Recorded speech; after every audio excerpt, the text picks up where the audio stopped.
Você já precisou frequentar cartórios, fóruns ou entrar com algum tipo de processo ou recurso judicial?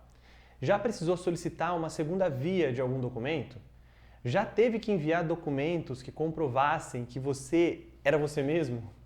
Se você passou por isso alguma vez, você vai entender muito do que o jogo Paper, Please trata. E ainda melhor, entender um dos principais conceitos da sociologia weberiana.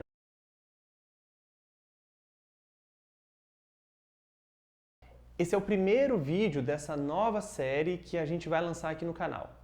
Ele é uma tentativa de ensinar sociologia com games. E para isso, a gente realiza as lives de terças e quintas e depois a gente faz vídeo desse tipo, que é uma mistura de exposição teórica com recortes do jogo para ilustrar o que a gente está falando. Bom, é isso. Sem mais demoras, vamos para a explicação. Entre os autores clássicos da sociologia, Weber talvez seja o de mais difícil compreensão para os estudantes. E talvez isso se deve ao método de análise que ele utiliza para explicar a realidade social. Qual método é esse? Os tipos ideais. Segundo Weber, a pessoa que se interessa pelas análises sociológicas deve observar o seu objeto de estudo e tirar daí algumas características gerais que formem um tipo ideal do objeto. Por tipo ideal, Weber entende algo imaginado e real do mundo das ideias, que não necessariamente vai encontrar um equivalente na realidade. Assim sendo, a pessoa pesquisadora criará tipos ideais sobre a vida social para entender o que ocorre em determinada situação. Por isso, os tipos ideais podem parecer de difícil compreensão, pois depende de um certo grau de abstração da realidade, para que a gente consiga aprender o seu objetivo, que é criar uma noção geral o suficiente para dar conta de explicar até as exceções a regras que são vistas na realidade. Um exemplo pode ser a ideia de professor de sociologia. O tipo ideal de professor de sociologia que normalmente temos é de um cara que usa barba, que é hippie, que gosta de música popular brasileira, gosta de leitura, assiste filmes considerados cults e assim por diante. Mas de onde veio esse tipo ideal? De conversar com pessoas, de conhecer apenas alguns professores de sociologia, de ler em algum lugar o relato de uma aula, enfim. Você, de alguma forma, viu isso acontecer na realidade e cria uma imagem na sua cabeça de como são esses professores. Contudo, você me conhece. Será que eu correspondo a todas essas características? Eu confesso que há algumas sim e há outras não. Se não, eu não sou professor de sociologia? Está aí a grande questão do Weber.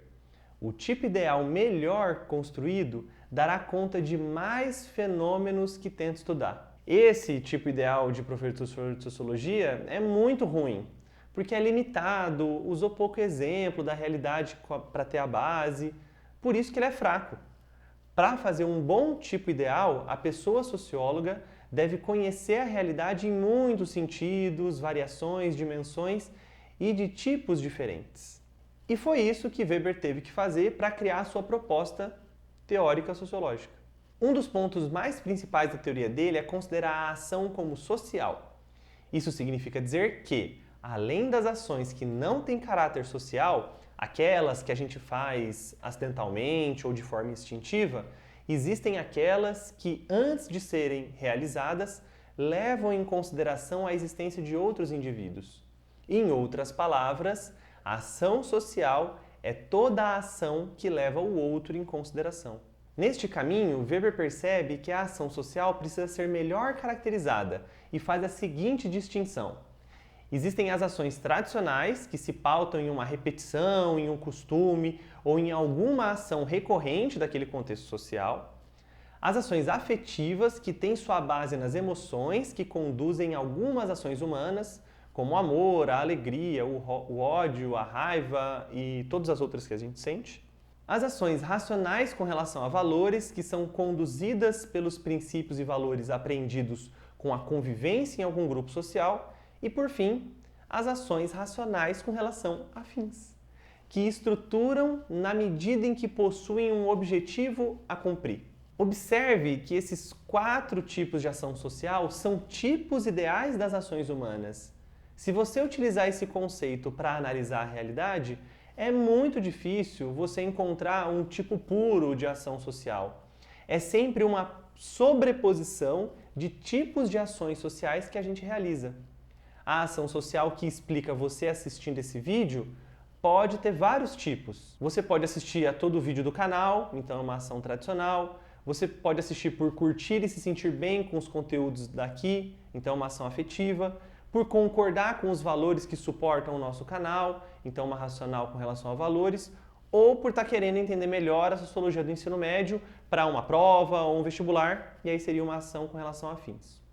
Ou seja, a depender de quem está realizando a pesquisa e a ação social que é estudada, as categorias de tipos ideais serão utilizadas para melhor compreensão da realidade analisada. A partir disso que já temos, podemos pensar o jogo da vez. Paper, Please foi lançado em 2013 pela 3909 LLC e produzido por apenas um cara chamado Lucas Pope. No game, nós assumimos o papel de um agente de imigração de um país fictício chamado Arstortka, e eu vou errar várias vezes esse nome. Ao que nos parece, a partir da estética do jogo e dos nomes dos outros países fictícios com os quais Arstóticas faz fronteira, Lucas Pope quis fazer uma referência ao conflito da Guerra Fria, principalmente aquele que acontece no leste europeu. Olha o mapinha do jogo aí e diz se não parece com aquela região da Europa. Nesse sentido, ao que parece, Arstótica é um país com um regime político bem controlado, militarmente forte, com um sistema de sorteio de trabalho para seus cidadãos. Inclusive, é assim que nós descobrimos a nossa profissão no começo do jogo. No que consiste o trabalho a ser realizado pelo nosso personagem? Carimbar passaporte, permitindo ou negando a entrada no país.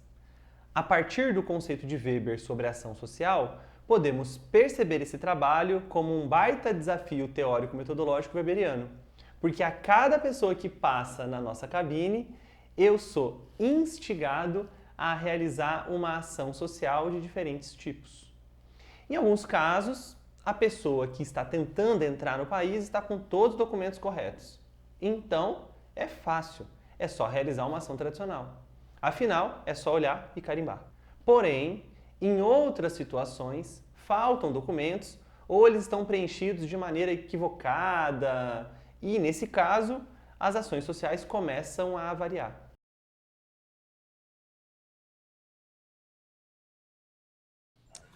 Documentos. Quer voltar para casa? Vamos ver se ela é de casa mesmo, né? Arstótica, beleza. A Oliveira. Deixa eu pegar esse livrinho de regra para ver o que eu tenho que fazer de regra. Ela é de Arstótica mesmo? A capinha do passaporte é essa, né? Dali. Então, aprovado, né? A princípio. Glória Arstótica, amiga. Pode ir. Próximo, por favor. Vamos ver o próximo cidadão.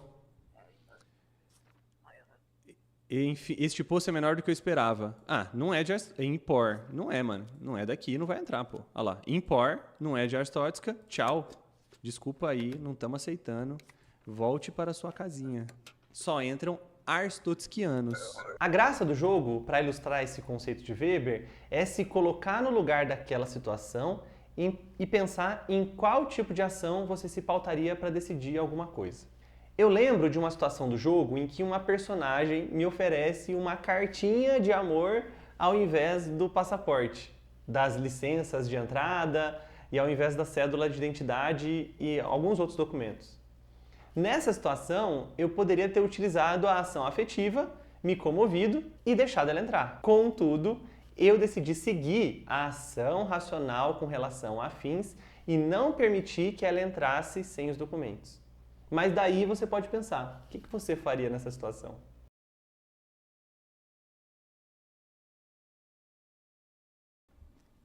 Será que é Elisa? Elisa? Não, é... Vou deixar isso aqui. Você...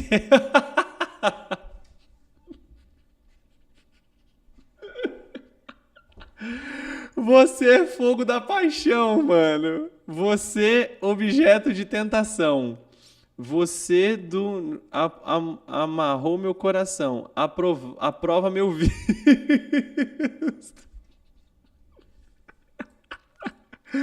A mina acha que um poeminha, mano. Ela tá querendo me conquistar com um poeminha, rapaziada.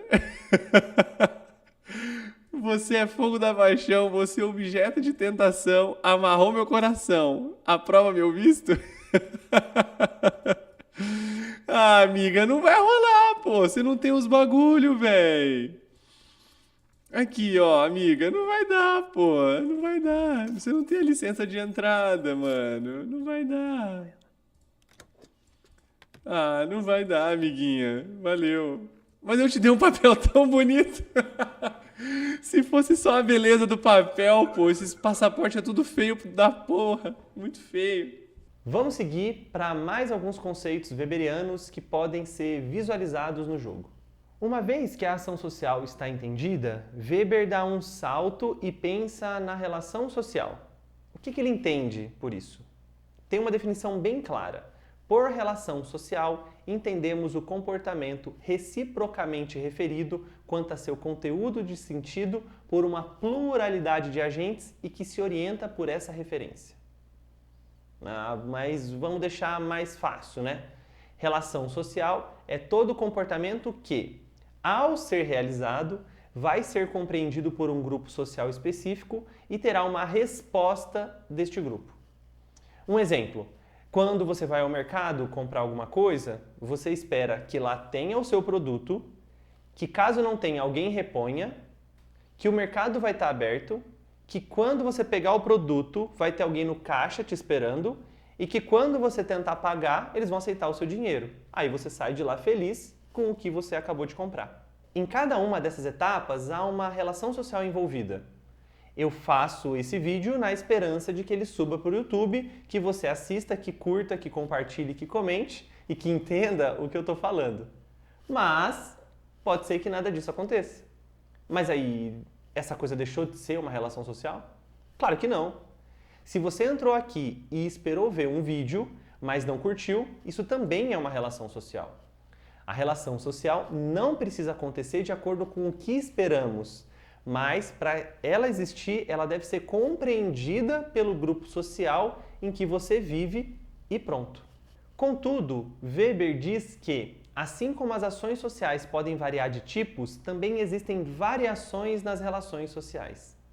Em síntese, são dois grandes agrupamentos sociais: as comunidades, que estabelecem relações sociais pautadas em ações sociais tradicionais e afetivas, e as societárias, ou de sociedade, onde as ações racionais com relação a valores e afins são predominantes.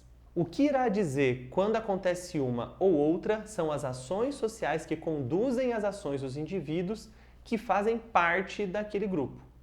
Quanto maior o número de pessoas, mais complexa se torna a vida social deste grupo. Portanto, segundo Weber, há uma tendência de as ações sociais racionais predominarem nas decisões daqueles que agem naquele grupo social. Assim sendo, Weber consegue perceber a coexistência de dois tipos de relações sociais, porém com uma tendência de aumento progressivo para aquelas que consideramos e chamamos de societárias. Outro ponto fundamental para a vida em sociedade, diferente da comunidade, é a existência de regras.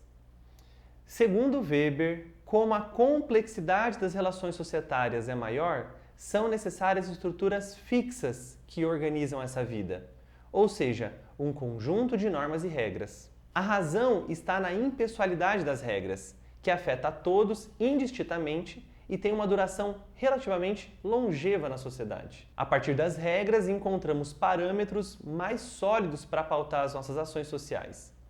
Imagine que, naquele exemplo que demos sobre o mercado, a pessoa que trabalha no caixa não gostasse de mim.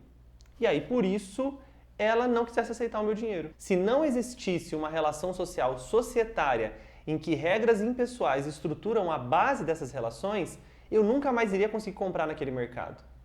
Claro que pode acontecer, mas o que as regras impedem é que isso seja generalizado em todas as situações e ações sociais na qual me envolvo. Portanto, Uma das principais características da vida em sociedade são, além das ações sociais racionais, a existência de regras impessoais que organizam a vida de todos. E como enxergamos isso no jogo? Paper, Please tem uma mecânica interessante que ilustra bem esse processo de vida em sociedade. Todo começo de dia existe um jornal que dá notícias do que aconteceu no dia anterior e que de alguma forma vão impactar no trabalho no dia seguinte. Essa impessoalidade no desenvolvimento da história é reforçada por 2 documentos que precisam ser constantemente lidos. Um deles é o caderno de regras. Nele estão as informações básicas de funcionamento da cabine onde eu trabalho, o mapa da região com cada país, seus brasões, cidades, capitais, províncias e também tem lá os modelos de selos de verificação. O andamento do jogo é verificar se os documentos entregues pelos candidatos a ingresso no país estão de acordo com esse livro de regras. Se não estiver, o jogo possui a mecânica de investigação, onde eu posso comparar as informações e questionar a pessoa sobre as discrepâncias encontradas. Esse processo gera um leve diálogo entre mim, inspetor da cabine, e a pessoa do lado de lá. Todas as conversas são transcritas e podem ser acessadas quando eu quiser. Em todos esses fatos, podemos observar a racionalidade e impessoalidade das regras.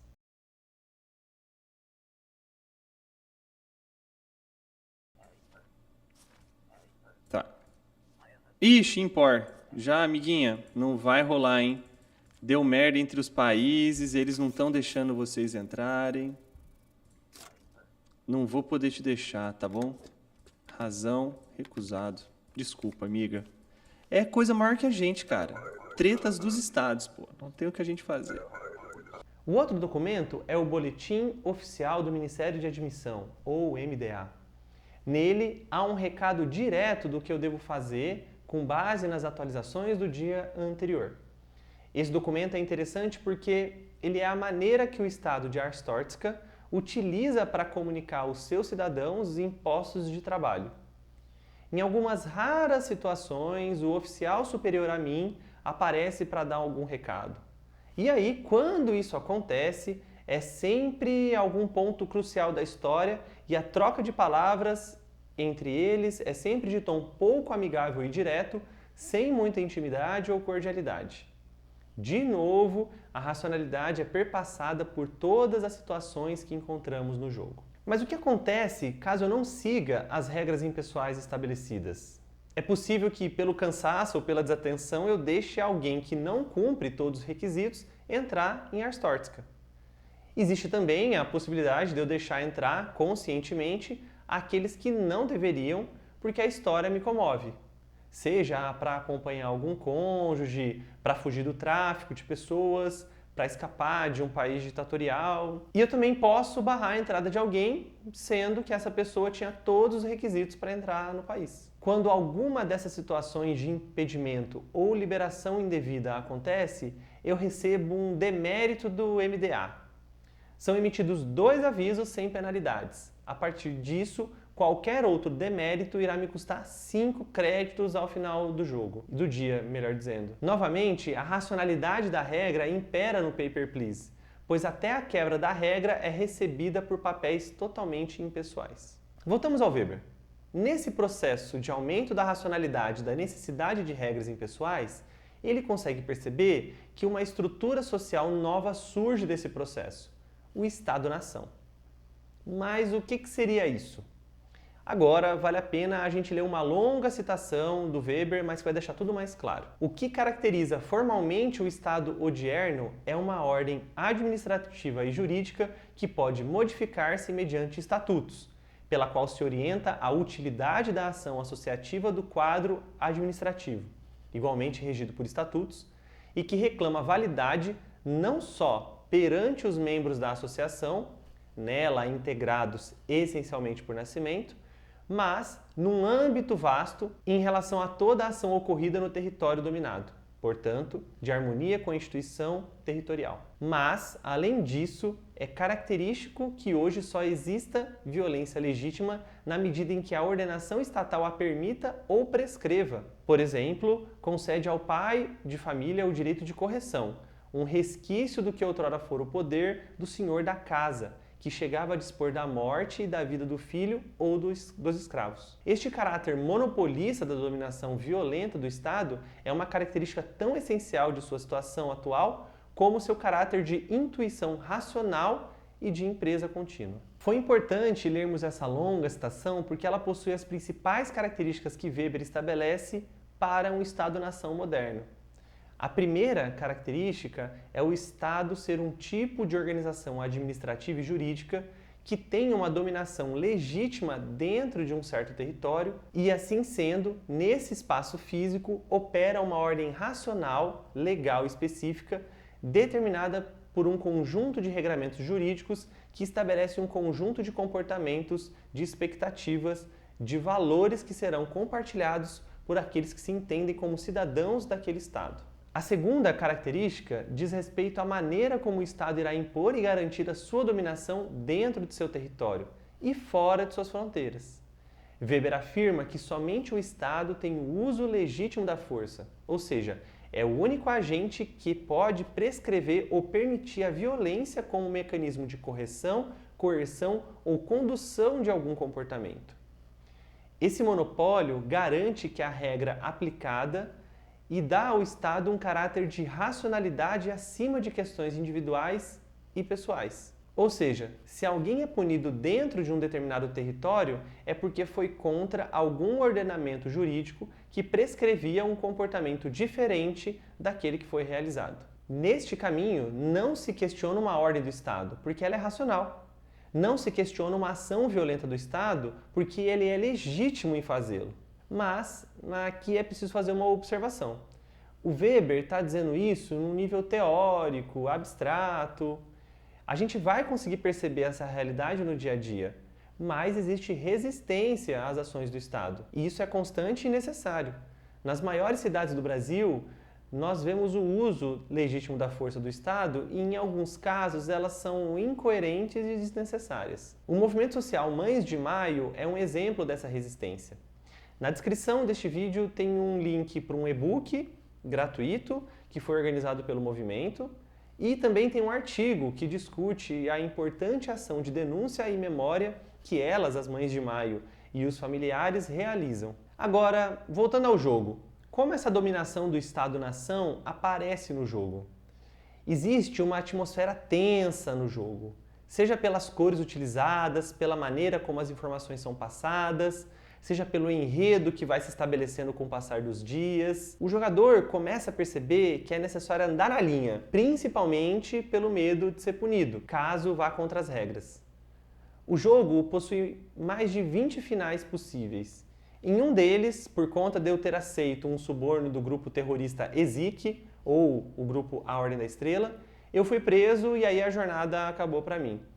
Esse fato no jogo demonstra essa realidade de Estado que o Weber define. O primeiro ponto é existir um grupo externo ou até interno que questiona a legitimidade do uso legítimo da força de Arstotzka, a ponto de se organizar e tentar se infiltrar no Estado. O segundo ponto é a inteligência do Estado controlar as informações de seus funcionários para seguirem as regras que vigoram naquele território. E o último ponto seria a prisão especificamente, uma vez que, ao não cumprir os regramentos jurídicos, ele será usado contra mim para gerar a punição cabível referente ao meu crime. Para saber mais sobre o grupo, EZIC e todas as relações possíveis, dá uma lida no site Fandom e no verbete dele sobre isso. Eu vou colocar no link na descrição.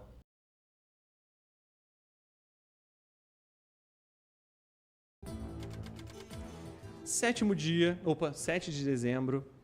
Tamo bem, pô, tamo bem. Ia lá. Olá, inspetor. Há um pequeno conflito com suas economias. O Ministério das Finanças foi atencioso e nos alertou. É melhor vir comigo. Ai. Caiu a casa. Caiu a casa, rapaziada. Caiu a casa. Ai, fui preso. Aí, ó, me trucaram. Nossa, mano. Perdi, velho. Perdi. Eu não devia ter aceito a grana. Ou eu deixei a Estefânia passar? Vocês lembram se teve alguma Estefânia aqui? Vocês viram se o nome de alguma delas? Vou voltar na live aqui. Nossa, mano, pode ser isso, eu deixei passar. Deixa eu ver. Se esse último chamava Stefania aqui, ferrou. Não. Eu não deixei passar nenhuma Stefania. Deixa eu ver aqui. Ah, deixei sim, gente. Era a moça de óculos. Deixei ela passar. Eu não podia ter deixado. Nossa, aí fodeu. Perdi. Fui preso. Aí melou. Nossa. Olha lá minha cela. Você está preso e uma inspeção completa de suas atividades recentes será realizada. Sua família também será detida para questionamento. A fronteira continuará aberta sob os cuidados de um inspetor substituto. Glória Arstotzka. Em meia hora eu perdi todo o trajeto que eu tinha feito. Ai, ai. Além deste caso, em vários outros momentos do jogo é apresentado um conflito de Arstotzka com outros países, pois ocorrem vários atentados terroristas na frente do posto de controle de entrada. As situações variam de atentados à bomba, a tiros e ação coletiva com carro, bomba e arma. O conflito se escala a tal nível que em um determinado dia do jogo, eles oferecem para mim uma arma com um dardo tranquilizante para eu realizar um abate ou uma imobilização caso eu tenha algum atentado.